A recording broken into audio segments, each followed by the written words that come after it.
Pada video ini kita akan membahas analisis penganggaran modal atau capital budgeting. Topik ini sangat penting dalam manajemen keuangan karena membantu perusahaan menilai apakah suatu rencana investasi layak dijalankan atau tidak. Contoh investasi misalnya pembelian mesin baru, pembangunan pabrik, atau peluncuran produk baru. Capital budgeting adalah proses perusahaan dalam mengevaluasi dan memilih investasi jangka panjang yang mampu menghasilkan arus kas di masa depan. Fokusnya adalah pada cash flow, bukan laba akuntansi. Karena cash flow mencerminkan uang yang benar-benar diterima perusahaan. Dalam contoh ini, PT Fresh Brew Indonesia akan berinvestasi sebesar Rp300 juta untuk membeli mesin produksi kopi botol siap minum. Proyek diperkirakan menghasilkan arus kas masuk sebesar Rp120 juta pada tahun pertama dan kedua, Rp150 juta pada tahun ketiga dan keempat, dan Rp200 juta pada tahun kelima. Kriteria penilaian investasi ada 6. Yang pertama ada payback period.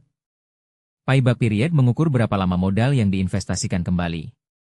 Dari perhitungan, Fresh Brew membutuhkan 2 tahun ditambah 0,4 tahun untuk balik modal, sehingga payback terjadi pada 2,40 tahun. Selanjutnya, yang kedua ada discounted payback. Discounted payback memperhitungkan nilai waktu uang. Dengan discount rate 12%, Fresh Brew balik modal dalam 2,91 tahun. Selanjutnya adalah metode AAR atau Accounting Rate of Return. Berbeda dengan metode lain yang memakai cash flow, AAR menggunakan laba akuntansi sebagai dasar perhitungan, termasuk depresiasi dan pajak. Rumus AAR adalah rata-rata laba bersih dibagi dengan investasi rata-rata. Pada contoh PT Fresh Brew Indonesia, laba bersih rata-rata adalah Rp90 juta, dengan investasi rata-rata Rp150 juta. Dengan demikian, AAR yang diperoleh adalah 60%. Artinya, proyek ini mampu menghasilkan laba sebesar 60% dari nilai investasi rata-ratanya.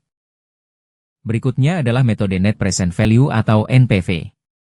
NPV menghitung selisih antara nilai investasi awal dengan nilai sekarang dari seluruh arus kas yang diterima selama proyek berjalan. Dengan menggunakan tingkat diskonto atau biaya modal perusahaan, kita bisa mengetahui apakah proyek menghasilkan nilai tambah. Pada proyek PT Fresh Brew Indonesia, hasil perhitungan menunjukkan bahwa NPV bernilai positif sebesar Rp218.386.243. NPV yang positif berarti proyek ini menghasilkan keuntungan di atas tingkat pengembalian minimum yang ditetapkan oleh perusahaan.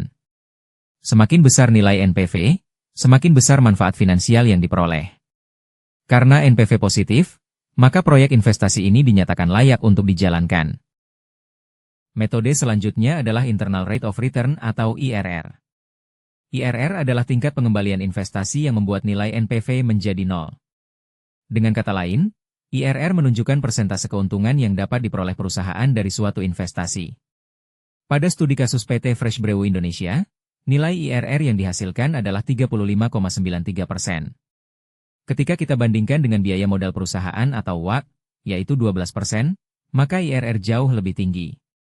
Karena IRR lebih besar dari WACC, proyek ini dinilai sangat menarik dan layak untuk diambil. Semakin tinggi nilai IRR, semakin besar tingkat keuntungan yang dihasilkan.